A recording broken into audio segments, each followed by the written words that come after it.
अभी सभी लोग बैठे हैं, यहाँ बंदगी करने कोई ना है। बोलिए सदगुरु कबीर साहिब की, संत सम्राट सदगुरु कबीर साहिब की, सदगुरु अभिलाष साहिब की, आचार्य धर्म स्वरूप साहिब की, परम पूजनीय सुशीला साहिब की। वंदनीय संत समाज, सत्संग प्रेमी सज्जनों एवं भक्तिमती माताओं, अभी हम सब चाहनाओं के पीछे दुख होता है, इस पर साध्वी साक्षी साहब से बहुत सुंदर विचार श्रवण कर रहे थे। चाह ही दुख देता है, इसलिए सदगुरु कबीर साहब ने कहा है, चाह गई चिंता मिटी मनवा बेपरवाह, जिनको कछु न चाहिए सोई शाह। चाह गई चिंता मिटी, हमारे मन में जो चाहनाएं हैं, इच्छाएं हैं, कल्पनाएं हैं, चाहनाओं के मिट जाने से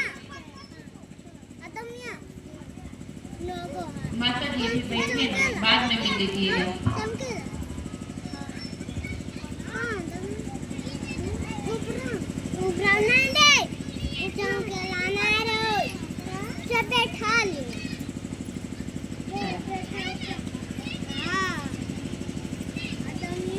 हमारी मन की मान्यताएं ही, चाहनाएं ही, कल्पनाएं ही दुख देता है। हम अपने मान्यताओं में ऐसे बंध जाते हैं जो पीड़ा देती है। व्यक्ति छोटे छोटे वस्तुओं का गुलाम बन जाता है। बीड़ी, सिगरेट, शराब, गांजा जो पीने वाले हैं, साधारण आप चाय को लीजिए, हर घर में चाय बनता है।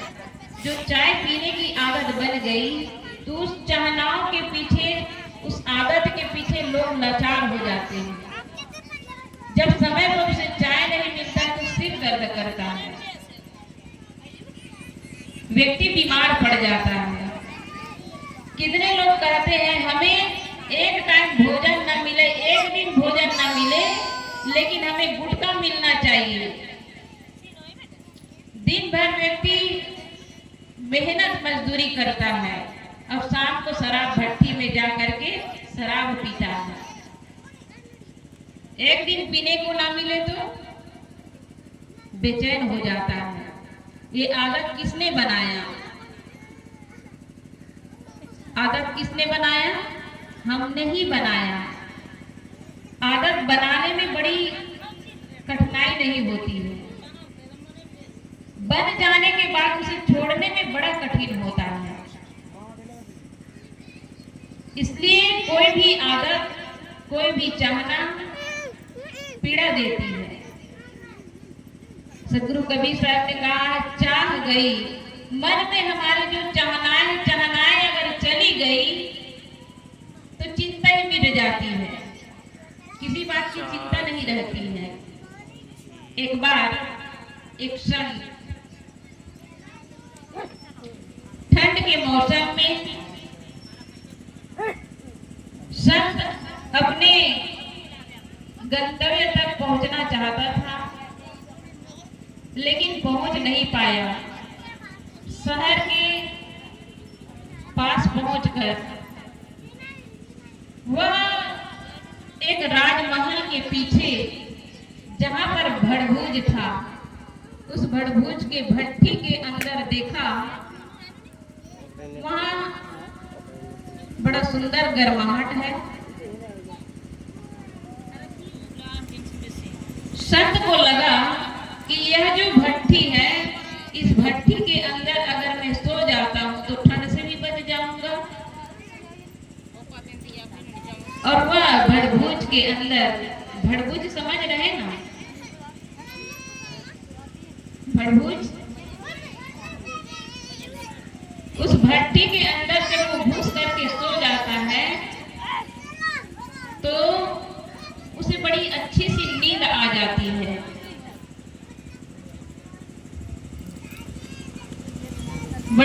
सो जाते हैं। रात में राजा सोया, प्रातः उठते ही राजा प्रश्न करते हैं, रात कैसे बीती?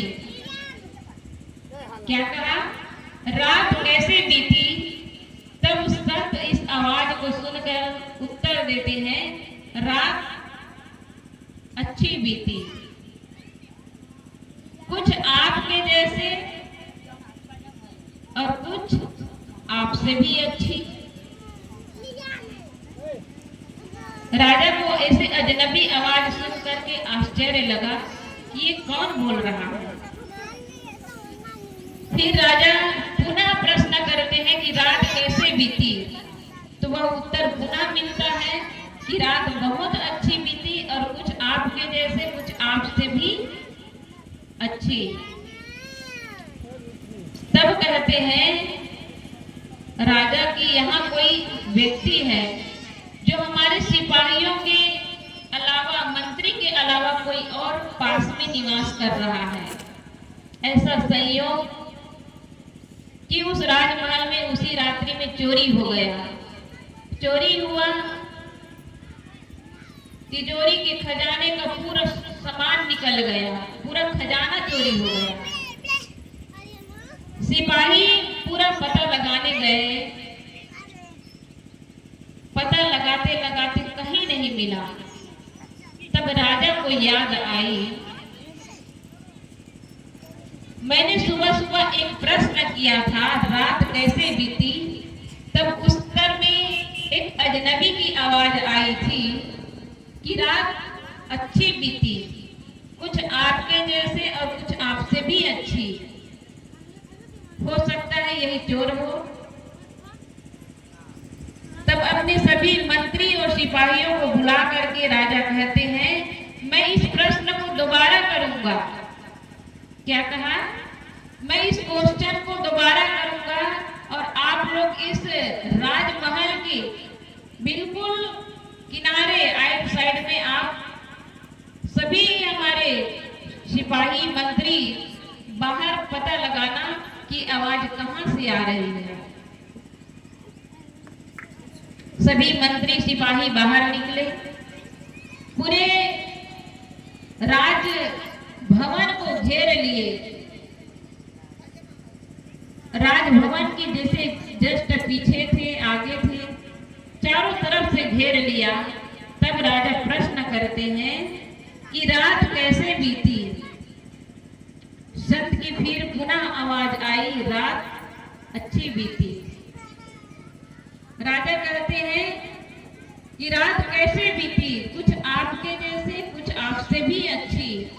संत के यह दोबारा उत्तर देने से वहीं पर सिपाही थे, सिपाही ने देखा कि आवाज तो यहीं से आ रही है।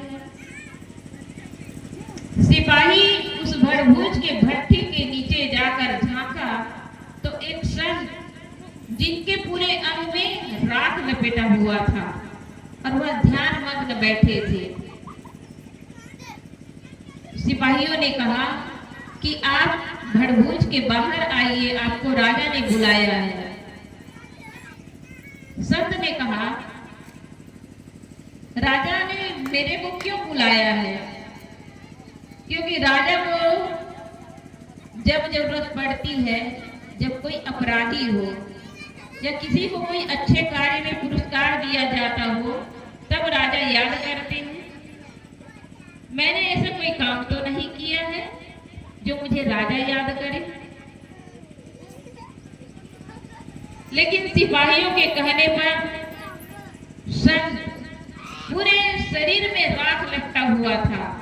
जैसे स्थिति में थी वही स्थिति में राजभवन में पहुंच जाते हैं।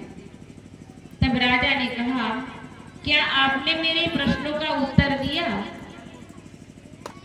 संत ने कहा, मुझे ये मालूम नहीं कि किसने प्रश्न किया, मैंने प्रश्न सुना तो उत्तर दे दिया। राजा कहते हैं, आप कहते हैं कि रात कैसे बीती? राजा ने कहा कि रात कैसे बीती तो आप उत्तर देते हैं कि रात अच्छी भी थी, कुछ मेरे जैसे और कुछ मेरे से भी अच्छी। कृपया बताइए कि आप मेरे से अच्छे कैसे और मेरे जैसे मेरे बराबरी कैसे। तब संत कहते हैं, इस ठंडी के मौसम में मैं एक भड़भूज के नीचे नरम नरम राख पर सोया, उसमें हल्की हल्की गर्माहट महसूस हो रही थी। और आप नरम नरम गद्दे पे सोए, आपको भी गर्माहट हुई। आप महल में सोए और मैं भड़भूज के नीचे अंदर सोया। आप गद्दे पे सोए और मैं राख पर सोया। नींद आपको भी आई, नींद मुझे भी आई, इसलिए हम दोनों बराबर हो गए। राजा को बहुत अच्छी लगी बात, क्योंकि ठंड के मौसम में शरीर की सुरक्षा की जरूरत है। और ये तो सही है, मैं नरम नरम गद्दों पे सोया और ये संत भगवान है जो नरम नरम राख पर सोया। बात बराबर हुई। फिर कहते हैं कि आप मेरे से अच्छे क्यों? क्योंकि मैं राजभवन में 56 प्रकार का भोजन करता हूँ, मेरे कितने सिपाही हैं और मैं बहुत ही अच्छे से रहता हूँ। तब संत कहते हैं, आपसे अच्छी इसलिए कि आप जैसे उठते हैं और उठने के बाद आपको अपने राज्य की सारी चिंताएं घेरने लगती है। आज कौन सा काम करना है, कौन मंत्री को कहाँ भेजना है, कौन सिपाही कहाँ जाएंगे, आपको अपने रानियों की, राजकुमारों की सारी चिंताएं आपको घेरती है। लेकिन मैं तो फक्कड़ संत, न मेरे आगे न मेरे पीछे। मैं जैसे उठता हूँ तो उठने के बाद अपने आत्मचिंतन में, प्रभु चिंतन में, परमात्मा के चिंतन में मैं लग जाता हूँ। मुझे किसी बात की चिंता नहीं, आज मुझे भोजन मिलेगा कि नहीं इसकी चिंता नहीं है।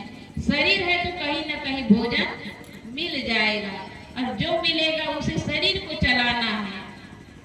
इसलिए मैं प्रभु चिंतन में लगा हुआ हूँ, मुझे किसी बात की चिंता ही नहीं है। शरीर चल रहा है, किसी भी समय शरीर छूट जाएगा, इसकी भी परवाह नहीं है। लेकिन आपको मरने का डर, अपने राज्य में किसी प्रकार क्षति ना हो इसका डर, राजकुमारों और रानियों के लिए सुरक्षा देते हैं, कहीं उसको क्षतिग्रस्त ना हो, किसी रोग से पीड़ित ना हो। अनेक प्रकार की आपके मन में चिंताएं घेरती है और चिंताओं के कारण आप दुखी भी रहते हैं। लेकिन मैं तो फक्कड़ संत, मेरे पास कुछ भी नहीं है, फिर भी मैं सुखी रहता हूँ, बड़ा प्रसन्न रहता हूँ। इसलिए आपसे रात मेरी बहुत अच्छी बीत गई। राजा को बहुत अच्छा लगा कि एक संत होकर के, एक फकीर होकर के उसे किसी प्रकार की चिंता नहीं।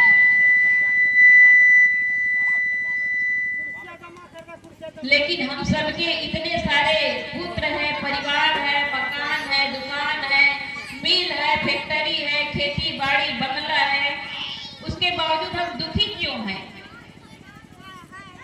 दुख का